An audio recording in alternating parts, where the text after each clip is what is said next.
About a year ago, I decided I wanted to replay one of my favorite childhood games, Pokémon Mystery Dungeon Explorers of Sky. An amazing game that was, and still is, one of my favorite DS titles of all time. However, I thought it would be boring just to play as one of the many actually fun Pokemon, so instead I changed the game so I could only get Sunkern, a Pokemon with one of the lowest base stat totals, and my partner could only be Magikarp, a Pokemon that can learn 3 entire moves and has awful stats. I did this live on my Twitch channel, so come check it out if you've got the time. We start with the personality test. Normally it decides what Pokemon you're going to be, but our test is rigged and it doesn't really matter what we answer. Next we pick our partner. I made sure that I didn't have much of a choice here. Choose a Pokemon you want for your partner. Well, we have a surplus of options here. We got Magikarp, Magikarp, and of course Magikarp, and Magikarp. And of course some more Magikarp, you get the deal. I'll pick this Magikarp though. And I named him after one of my friends.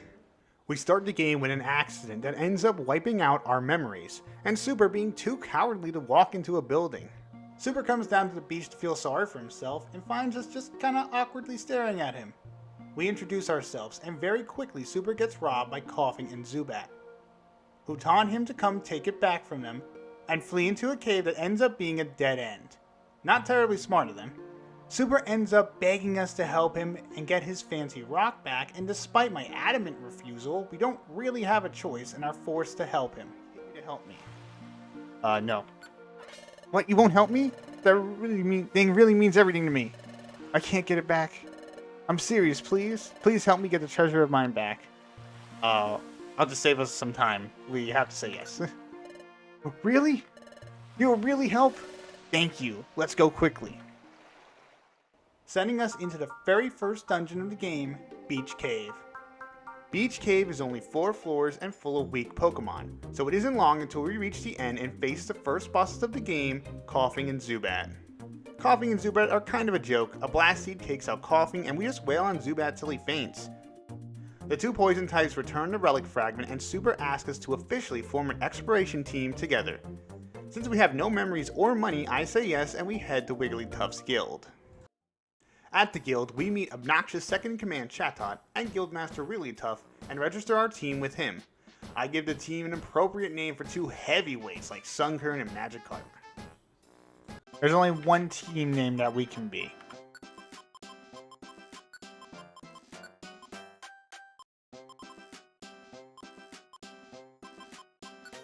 Team Weak.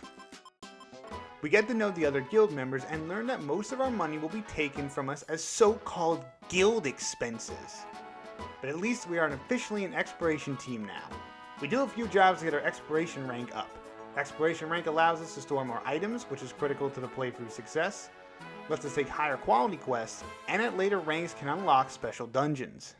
Guild member Bidoof also shows us around Treasure Town by taking us to important shops such as Duskull's Bank and Kecleon's store, where we meet 2 young brothers who are shopping for their sick mother. There, we learn we have a mystical ability, later referred to as the Dimensional Scream, that allows us to see into the future. With this ability, we see that a Pokemon named Drowsy wants to kidnap Azurill and force him to search for a hidden treasure. A wanted poster on the bulletin board confirms that Drowsy is a criminal, so we set out to Mount Bristol to rescue him. The dungeon itself is fairly easy, but we do suffer a few setbacks. Need to save some PP. Ah! Oh my god! 33 damage! Jesus! But we are able to get the Drowsy for the second boss battle. Gonna do is throw it. Yeet. Oh, Insomnia! I forgot! God. Oh my goodness. Wow. Okay, well that went badly.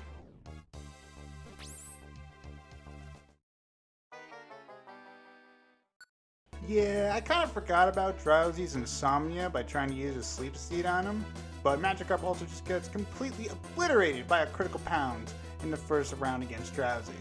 It's fine, we just take a break and try again tomorrow. I'm sure Azurill will be fine if we wait till tomorrow to save him. It's not like he's a hostage or anything. The second try goes a lot better. This time I hit Drowsy with 2 Blast Seeds and a Stun Seed. While he's stunned, we use Growth a couple times and easily defeat him. We reunite the brothers and Drowsy is taken to prison and we finally get a little bit of respect out of Chatot. The next day we learn that some nerd is stealing time gears, causing time to stop in certain areas. Chatot, impressed with our recent performance, decides to send us to a waterfall to see if it has any secrets. Which of course it does. What self-respecting video game wouldn't put something behind their waterfall?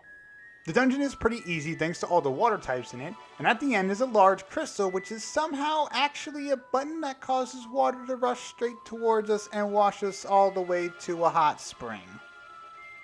We learn afterwards that Wigglytuff has already been here, making the entire trip completely pointless. But we do at least learn of a big expedition that we have a shot at being chosen for, and learn that somehow Koffing and Zubat weaseled their way into the guild with their new boss, who gives us a free trial of World War I.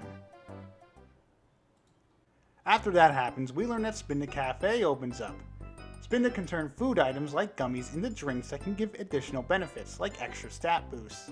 Spinda's Cafe is going to be extremely important. Any extra stats and extra boost of IQ are going to be helpful as we need to make up for Magikarp and Sunkern's shortcomings. Mostly Magikarp's.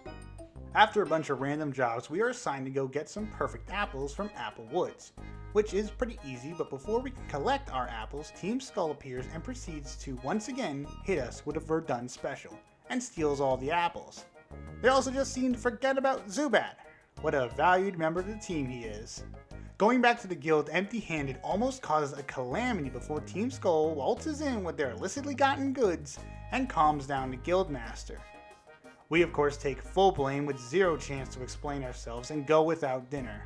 This also seems to ruin our chances at getting into the expedition, at least that's what you would think. Because when the time comes to pick members to go, Wigglytuff just picks everyone to come along and leaves his important guild that Pokemon need to access to post and take important jobs, just unintended I guess. The 4 dungeons on this expedition are pretty easy and we suffer no setbacks in them, which means it's on to the third boss, Groudon. Groudon can be an extremely hard fight with normal Pokemon, so I was worried that I might get stuck here. But, well, let's just say I had nothing to worry about.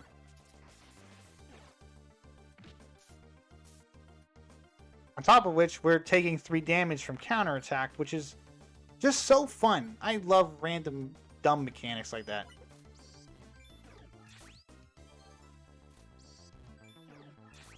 And we managed to hit it twice there, which is really good. Groudon moves. I don't know how much HP Groudon has, but it's a lot.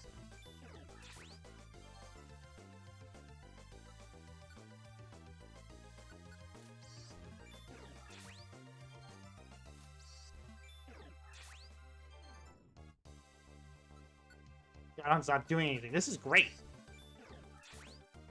Alright, the fact I've been dreading all this time ended up being an absolute cakewalk, and we beat it on our first try thanks to the XI Seed. In Mystery Dungeon, Pokemon with multiple abilities actually get to use both of them, meaning that since both of Sunkern's abilities are sun-based, we get to use both of our abilities thanks to Groudon's Drought. Sunkern has both Solar Power, which grants us extra special attack and makes us take a small amount of damage every few turns, and Chlorophyll, which grants us an extra attack for no additional PP cost. Groudon is inadvertently helping us out by making our already super effective moves hit harder and more often. The XI Seed just completely renders Groudon uneven able to attack us, trivializing this normally scary fight. Turns out that Groudon wasn't even real. It was an illusion made by Uxie, who introduces themselves and says they have to wipe our memories now. We beg them not to, saying we won't reveal what we discovered here, which so happens to be a time gear. So with the expedition coming to a close, Team Skull out of the way after getting beaten by Wigglytuff after trying to jump him to steal the treasure here, we head back to town and learn of Dusknoir, a famous adventurer's arrival. He questions us about the expedition, but Wigglytuff keeps his promise to Uxie and says we didn't find anything. At the market, we learn that Marill and Azurill have possibly found the item they have been looking for at the beach, the water float, something they have been searching for since the start. It's also how Drowsy tricked Azurill to get him to come to Mount Bristol claiming he knew where it was. Thanks to the meddling of Team Skull, however, the water float is now at Ant Plains, a place unsurprisingly full of electric types. The brothers ask us to go fetch it for them, and despite really wishing and could say no, Super agrees, and we head off to Ant Plains to get the item for them. Ant Plains really sucked. It was the first dungeon I really struggled with. Despite going in well prepared, we lost all of our reviver seeds before reaching the end of the dungeon, and we lost one of our party members to this. Oh my god, you dude! You idiot! You don't have non-trader! Oh my god, that's horrifying. Turn that off. Well, this has quickly gone really badly. We are now out of reviver seeds. We do end up making it to the boss, but unsurprisingly fail the first time around, meaning that we lose tons of supplies that at this point we can't replace immediately, which frustrated me to no end. The second attempt went significantly better, and we get to the end of the dungeon without losing any of our remaining reviver seeds, and fight the next boss, Manectric and his Electrite pack, for real this time. The enemies themselves are pretty easy and die in 1 or 2 shots. The only struggle here is how many there are. Bringing a full party, however, and the fight is a piece of cake. Just don't bring any party members, I can kill you. We get the water float back and return it to the brothers and head back to the guild, where we finally have a plan to stop Grovyle, who intermittently has been shown stealing multiple time gears, including the one guarded by Yuxi. However, we need to find the remaining time gears. We're sent to the northern desert to try and find it. Thanks to type advantage, it's pretty easy, and eventually we reach the end with a suspiciously large pit of quicksand. It's probably nothing, so we head back and report our complete and utter failure, and everyone breaks to think of a plan. And then this happened.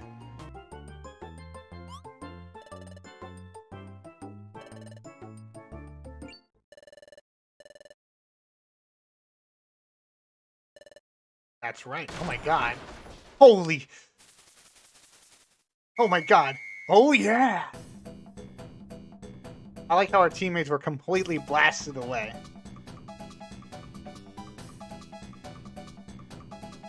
I've never seen this before. I didn't even think this was possible. What the? The wall is immediately repaired!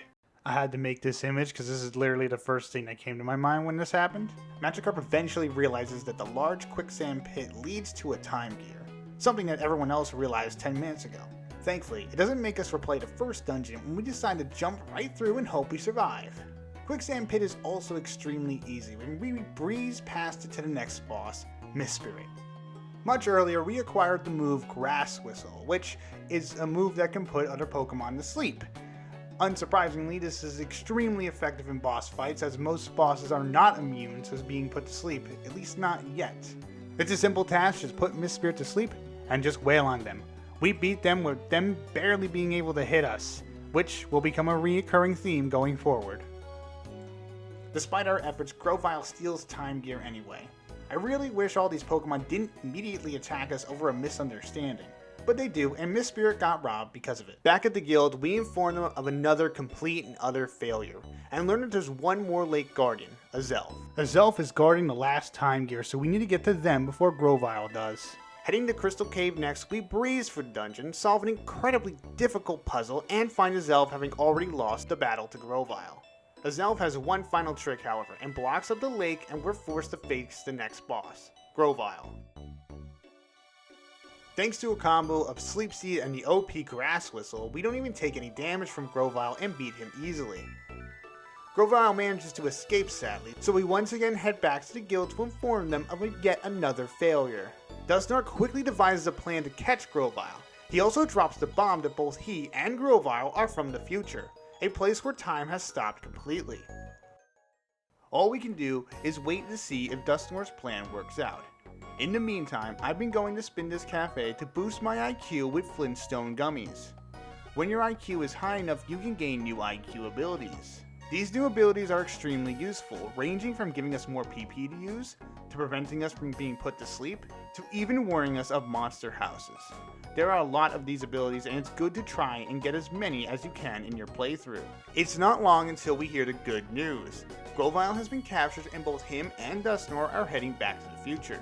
Meeting them both in Treasure Town, everyone says their teary goodbyes, including us, who Dusknoir asks to step forward just a little bit more. It's too soon for farewells. You two are coming with me. No! Yeah, Dusknoir is a bad guy if you couldn't tell, and has been working with Dialga, who has gone insane due to the distortion in time, and is now Primal Dialga. Both of them wish to prevent Grovyle and us from fixing the time stream, as they would disappear should we be successful. Tied up with seemingly no way out, the Sableye prepare to use their claws to kill us instead of, I don't know, using anything else that doesn't have a possibility of accidentally releasing us. Their idiocy is our gain as they inadvertently free us, allowing Grovyle to hide us, and we make our grand escape. The next dungeon isn't difficult per se, but at this point in the game, Magikarp is a complete liability, compared to earlier where he was only kind of a liability. He requires constant care to make sure he isn't one-shot by basically anything at this point. He cannot fight anything by himself as Magikarp outputs little damage, requiring me to fight everything, rapidly using up all my PP. Having a partner that needs to be babysat for the rest of the game makes for a sometimes frustrating experience, having to always fight on the front lines and having no reliable backup. The next dungeon was absolutely infuriating. Ghost-type Pokemon can hit you while they're in a wall, while you can't hit them back without certain items or moves, meaning it's very easy to wipe here multiple times. Traps are also becoming more and more common, becoming more of a headache as the game goes on. Warp traps are especially bad, as being separate from Magikarp basically guarantees he's gonna die. The amount of times I wiped in the playthrough due to being separated by a warp trap is higher than I can actually count. I wiped in Dark Hill 12 times, mainly due to ghost type nonsense, before finally my luck turned around and got to the end of the dungeon after about 50 minutes of frustration and struggling. The next dungeon, Sealed Ruin, is thankfully nowhere near as annoying as the last one. We only wiped once and that was due to an annoying monster house. Kinda surprising how quickly we can get through these dungeons when ghost types can't just wail on us through a wall. At the end of this place is another boss fight for Spiritomb, who has already incapacitated Grovyle. Like all boss fights that don't require us to fight a room full of Pokemon, we completely trivialize Spiritomb with Grass Whistle and wail on him till he dies. Spiritomb flees and we rescue Grovyle, who decides to team up with us knowing that it's safer to work together since Dusknoir wants to kill all of us anyway. Grovyle informs us that he knows someone who can get us back to the past. Celebi, the time travel Pokemon. With our new teammate, we arrive at the next dungeon, Dusk Forest. Dusk Forest is fairly easy with Grovyle on your side. He can actually do damage and take hits, unlike a certain someone I know, who happened to be the only reason we wiped in this dungeon at all. Making it to the end, we manage to find Celebi, who informs us that we can go back to the past through the patches of time at the end of Dusk Forest. The second half of this place is also not difficult. Traps give us the most grief at this point, and that will only continue to get worse the farther we get in the game. Making it to the end, Dusknoir attempts to stop us. He monologues about being evil for a little bit and tells us we were actually Grovyle's partner when we were still a human. We also get our first look at Primal Dialga in all his slightly orange glory. Celebi tells Dusknoir it's nothing personal and teleports behind him, allowing us to get back to the past after all this time. Back in the present, we hide out in a place called Sharpedo Bluff, where we decide to assist Grovyle in finding the other time gears. In the morning, we head to possibly the worst place on the planet, one of the most frustrating dungeons I had to endure, Tree Shroud Forest. This place was an absolute nightmare. Even with Grovyle's help, I struggled so much in this place. So many things went wrong for me in this dungeon, including Vespiquen, whose ability pressure means we run out of PP extremely quickly. Magikarp's abysmal HP stat means that he's one-shot by just about everything in this dungeon, making defending him a nightmare. Running into multiple monster houses and losing all the remaining reviver seeds I had on me. Getting imprisoned, which is so fun as it prevents you from doing anything at all. All of this leading up to me not realizing deleting a linked move gets rid of both moves, leaving me with only one offensive option until I can get back to town.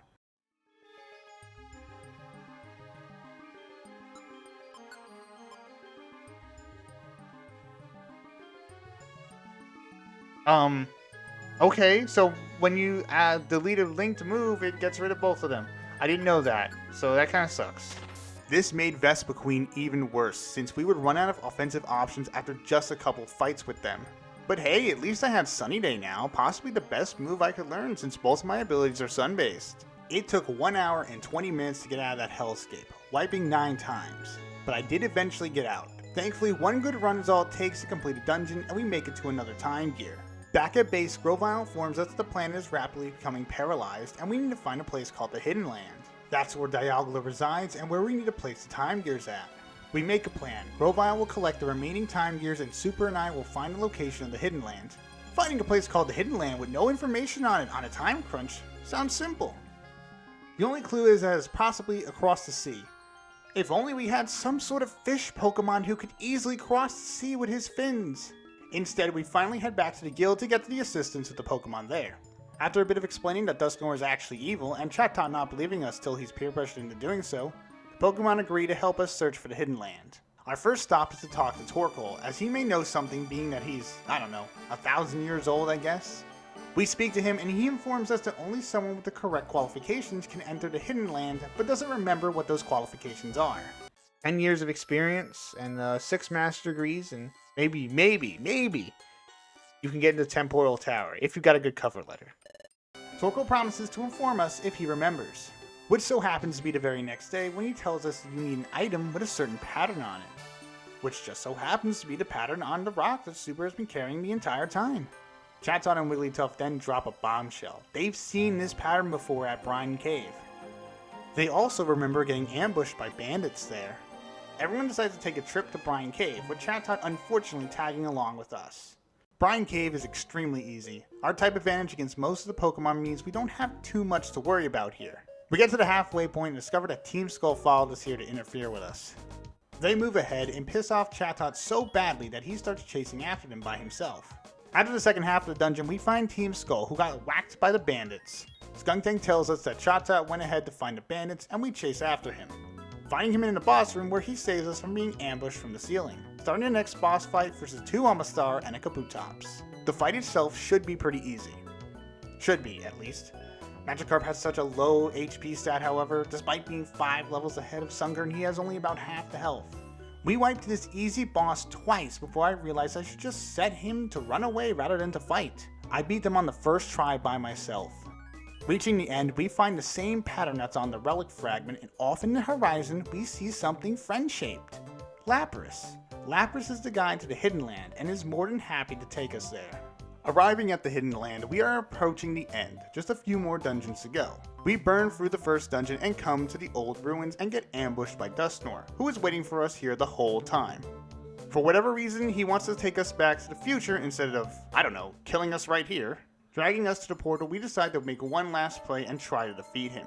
The Dusknoir and Sableye fight begins, and I start by using Sunny Day and then eliminating the Sableye next to Magikarp first to prevent them from knocking him out. I lost all my Reviver Seeds to the dungeon, so we don't have any second chances. Next, I put Dusknoir to sleep as he is unsurprisingly the strongest Pokemon here. I got extremely lucky during this fight. The Sableye missed multiple times and we would have died each of those times they missed. Bless you, RNGesus.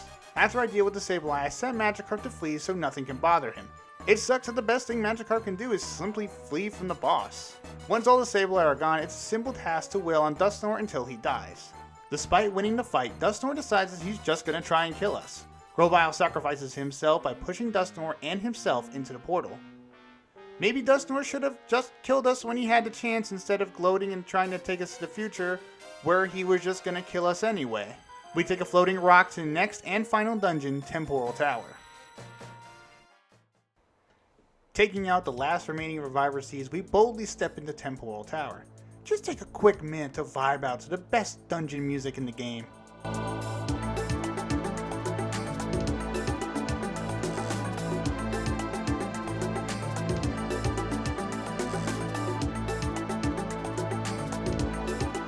Luckily, we managed to get to the end of the dungeon on the first try with only 1 Reviver Seed lost.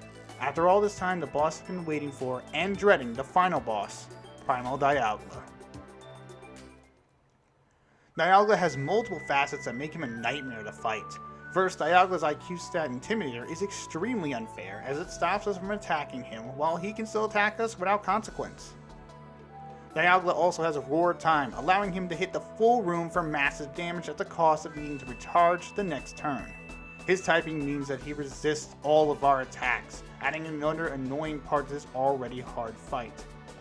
After some time, I managed to beat Dialga on the first try thanks to taking enough XI Seeds and Reviver Seeds to drown someone in them. Looking back, I only had 1 more Reviver Seed. If I had died 2 more times, I would have been stuck at that boss battle for a very long time. Dialga's typing means that Sunkern only does 25% of its normal damage and Magikarp only does half of his normal damage. We have no advantages in that fight outside of a backpack full of items, so wiping to him would have been a disaster. Not to mention I don't have any more Reviver Seeds after this, so there's nothing to go back for and I have no other second chances here. I would have needed a lot of levels just to not die immediately and be able to deal enough damage to actually defeat him. It's not an exaggeration to say that I might have been stuck there for days just to have a chance to beat him. Suffice to say, I'm very happy I was able to do it on the first try. With Dialga defeated, we insert the Time Gears into Temporal Tower, and after a bit of tremors to scare us, Dialga awakens, no longer going insane due to time disruption, and informs us that we have saved him, time, and the Pokemon world. As we begin to descend, however, I begin to disappear. Now the future has been changed, all that is from the future will cease to exist, including myself. Me and Super have a teary goodbye in a scene that still affects me so many years later, before finally disappearing for good. For about 20 seconds before Dialga brings us back. Officially ending the main story. That's right, we still have a whole post story to do. First up is graduating from the guild, which requires going into Mystifying Forest to find the treasure. Mystifying Forest poses no real challenge, and soon we're at the next boss, the Grandmaster of all things bad, aka Wigglytuff and the guild. The guild can be tough. Luckily, a good portion of the guild members are weak to grass, but we need to be really careful as many of them have status moves that can completely cripple us. It does take me a few tries, but I was able to succeed by first taking out Chatot. Being put to sleep is pretty much a guaranteed wipe, so we have to take him out first. Jameco is up next alongside Krogunk, as both Pokemon can confuse us. Sunflora manages to take herself out of the fight after a petal dance leaves her confused. With Sunny Day both boosting our special attack and giving us an extra attack for free, cleaning up the rest of the guild members is extremely easy, and on the third try, we beat the guild, find the treasure, and graduate from the guild. Only to be informed, we still have to give the guild a vast majority of our money. We literally saved the entire world, and Chatot still won't give us a pay raise. In fact, what do we get for graduating? A pat on the back? A sense of pride and accomplishment? It seems like it's just an excuse to kick us out and not feed us anymore. At least the Exploration Team Federation was kind enough to send us a lot of money. After that, we eventually find that Spinda is preparing a huge expedition to a mountain that, until recently, had been blocked off. The expedition will start at the base of the mountain, in a village full of shaman who will guide us to the very top where the treasure is thought to be. I actually don't know if this dungeon is even required, but I spent a lot of time here, so I'm going to talk about it, because this place ended up infuriating me. Sky Peak is a whopping 40 floors, but thankfully, every few floors there's a clearing where we can catch our breath. There's also a Drifblim, who could take us to any even number clearing we have previously been to, minus the 8th clearing, should we happen to faint for any reason. Our first attempt goes wonderfully. We blitz through and make it to the halfway point where we fight the first of 2 bosses in this place, a group of Carnivine. Assisted by Breloom, Mudchoke, and Mawile, we're just gonna sit back and watch them work. It's not long before they handled them with us barely helping. After another 20 floors, we reach the final boss, a group of Grimer and Muck, possibly the most infuriating fight in the game. There are multiple reasons this fight sucks so bad. 1. Despite being assisted by Team Frontier again, these Pokemon have an absurd amount of HP, having at least 300 HP each. Second, none of the Pokemon here, minus my beloved Wooper, have any moves that super effectively hit these Pokemon. In fact, most of them are weak to poison types or poison resist their main moves. Only Mawile is immune to their Sludge Bomb, but it still has no strong moves against them. Muck and Grimer also have Stench, which can terrify you, preventing you from attacking. All of this combined means that this boss is a nightmare. With so many annoying things to deal with, it very quickly pissed me off. Being so annoyed, getting back to the boss also became more difficult, which is something that is totally my fault. This dungeon is long, but it's not difficult. At this point, I was very tilted and just making dumb mistakes. On the 5th time making my way through the dungeon, something happened. Magikarp gets blasted by Bibarel's rollout. Normally, I would restart because this is a Sunkern and Magikarp run and having both of them on the team at all times is kind of the point. But as you can see, Bibarel actually wanted to join the team, so I decided just to keep going since I still had a full team. Plus, I was still angry and didn't want to go back for Magikarp and lose progress again. Because trust me, I did restart a few times just to have him on the team. 5th time's the charm. This time we actually have a new and useful teammate. Bibarel is actually worth its weight in gold. It knows Super Fang, which cuts a Pokemon's health in half when used, doing a whopping 175 damage to a Grimer. It also knows Rollout, which is an amazing move that can do colossal amount of damage. Multi-hit moves are extremely strong in this game, and Rollout is no exception. I also shove a Violent Seed down Shaman's throat so they can fight more effectively. Shaman has to survive this fight, so this is just a little insurance. For the most part, I need to rely on my allies to be able to knock out most of these Pokemon and help them with items when necessary. This time it goes way better. We quickly defeat the Grimer and Muck, and finally reach the top where we will be rewarded after all the struggle. The treasure of Sky Peak is a nice view. That's it? That's all we worked for? A nice view? After burning down Sky Peak and Shaman Village, I bumble around doing some jobs waiting for the next story beat. Until I remembered that we actually have to talk to Mr. Mime, who tells us about a legendary explorer, Scizor, who went missing years ago in a place called Blizzard Island. Naturally, we set out to try and find Scizor. Blizzard Island is pretty easy thanks to mostly having water types. We mostly struggle with being hungry and running out of PP all the time. At the end of this dungeon is another dungeon, Crevice Cave, which I blitz through quickly. At the end of this place was our prize, Scizor and a block of ice guarded by the next boss, a Frostlass. A Blinker Seed and Thunder Wave allow us to make short work of her. The only thing notable here is that she's the first boss with a non-sleeper IQ trait, making the one's OP Grass Whistle completely useless. Back at town, Scizor grants us the secret rank, allowing us to take special missions, which I didn't do in this game so I can't show it off. Talking to some Flora, she tells us about a place called the Surrounded Sea, where a break in the ice has allowed access to the rest of the world. The dungeon itself is fine, but the amount of traps there are in them is now absurd. I feel like I lose to traps rather than to Pokemon. At the end of the dungeon there are a few deluxe boxes and a strange egg, which hatches the very next day into a Manaphy. Having no clue how children work, we go to the guild to ask Chatot what a child is. He tells us about Manaphy, and then Manaphy begins to cry because he's hungry. Now we gotta find blue gummies to feed him, and we have to do this not once but twice. Trust me, that sounds easy, but of course when I need the game to give me something, it takes forever to actually find. Even the Kecleon brothers don't want to help me out. After 2 hours of gummy hunting, we are finally able to feed the little guy, only for him to fall ill and require special medicine from Miracle Sea. This place beat my butt, man. Strong Pokemon with status moves like Confusion, combined with frequent traps that warp, drain PP, and health makes this place a nightmare. Even with having type advantage on most, if not all Pokemon here, it takes over an hour of resets to finally make it to the end, where we see a Gyarados bullying some phony. We bully the Gyarados back and receive the medicine we need as a reward. We are terrible parents. Our kid nearly starved because we couldn't find blue gummies for days and then got extremely sick. It's no wonder Child Protective Services come to take Manaphy away from us. Thankfully, a famous Pokemon team shows up to take our mind off our relinquished child. Team Team Charm shows up one day announcing their intent to explore a place called Aegis Cave, and require a key for the place that Wigglytuff has. I'll go look. Jesus. Destroy a room to find a key. Here you go. Super ends up basically begging to come along with them, and Team Charm lets us and the rest of the guild come along for the ride. Aegis Cave is unique in the fact that to progress, we need certain stones that Unknown drop to spell out certain words. This can be extremely tedious. Not all the Unknown are carrying a stone, and there are extra Unknown letters that aren't used at all. As an extra bonus, they also don't stack, meaning you should dump your inventory before coming in, because you will almost certainly run out of space.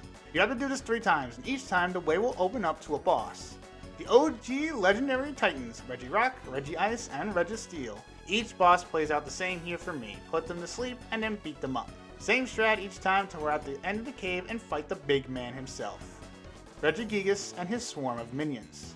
Despite how it looks, this fight is actually easy. Team Charm is here to help, and they thankfully have super effective moves against both Hitmonchan and Bronzong.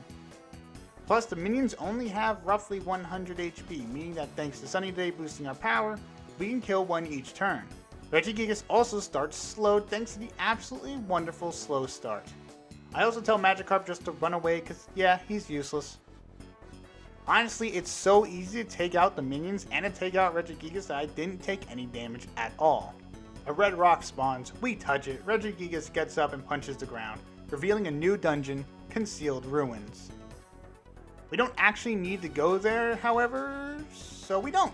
We just do some jobs until Cresselia invades our dreams and tell us we were a mistake. Which is harsh, but I already knew that I was a mistake, so we just ignore it for now. Before we can begin our day, Beedoo drops by to tell us that Azurill is asleep and somehow can't wake up. Nobody seems to know what's happening and we can't wake him up. Beedoo suggests we somehow get into the dream itself.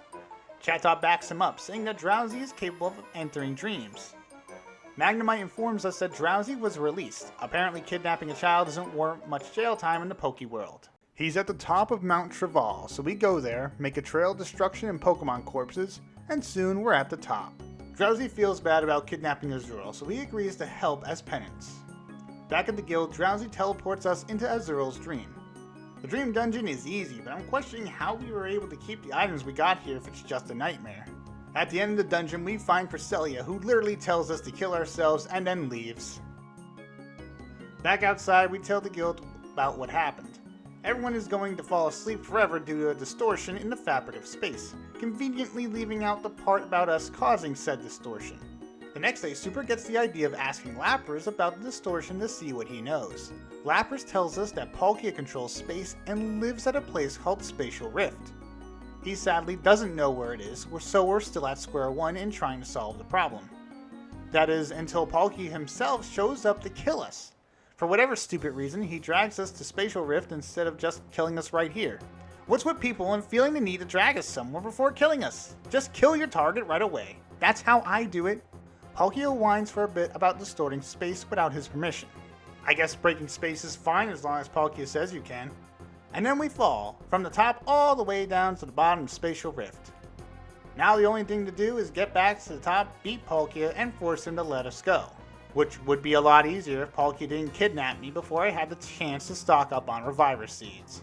I used the last few I had in some random dungeons we did, so I have nothing to use to save both myself and Magikarp from both the tough Pokemon in this dungeon and for Palkia himself.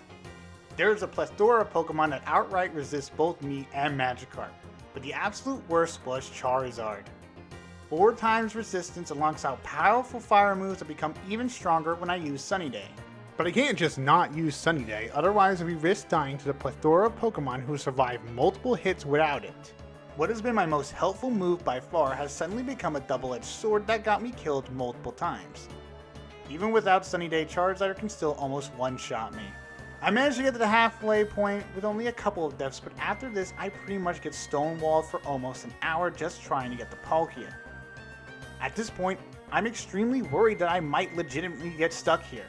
This was a fear I had with Dialga, but there I had tons of Reviver Seeds to back me up. Here, the only Reviver Seed I had was wasted on a Gligar with Guillotine, of all things. Even when I do get the Palkia, he just destroys me with Spatial Rend and Dragon Breath. I had no strategy here, and my confidence was at an all-time low. When I finally got back to Palkia, I'm basically just winging it. I almost made this fight impossible for myself by not using Grass Whistle, but in fairness to myself, basically most boss fights post-story I haven't been able to use it, so I just assumed that this was the case here as well. Only kind of. Dragon Claw's not that bad though. I'm just gonna assume Palkia has non-sleeper and not even try to Grass Whistle. You know what? Let me just try it. Oh, it works! Thankfully, that wasn't the case and we're able to beat Palkia without him waking up.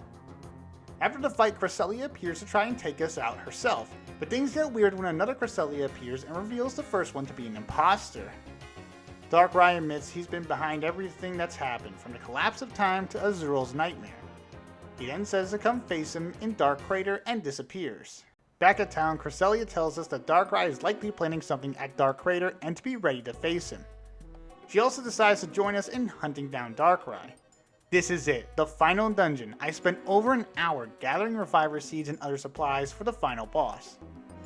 I didn't want to be caught off guard again like with Palkia, But when I was ready, I had 20 Reviver Seeds as backup. I wasn't taking any risks here. You would think that Dark Raider would be extremely challenging for the final story dungeon, but honestly, it really wasn't that hard. I only used one Reviver Seed in both halves of the dungeon. Even Cresselia, who's normally dead weight, actually helps out a lot with dealing with the fire types like Charizard, who thanks to her, isn't nearly as annoying as they were in Spatial Rift. Finally, making it to the boss room, and after some deception to try and get us to join him, which I would have readily accepted if I actually had a choice, the final boss begins. Darkrai doesn't fight fair and summons a group of Pokemon to help him, so it's important to take out the more dangerous Pokemon first. The fire types benefit from Sunny Day and have a type advantage on us, so they're the first to go. Thankfully, these Pokemon are fairly low level. They're all only level 36, making them quick to take down. Magmortar was first, and next is Arbok, who we get rid of pretty quickly. Then Magcargo, who takes a hit from Miss Magius and goes down, only for Miss Magius to also go down in one hit. There's only 3 Pokemon left now, and I realized something. Darkrai can't do anything to us. Darkrai's moveset is Hypnosis, Dream Eater, Nightmare, and Double Team, which sounds like it would be annoying.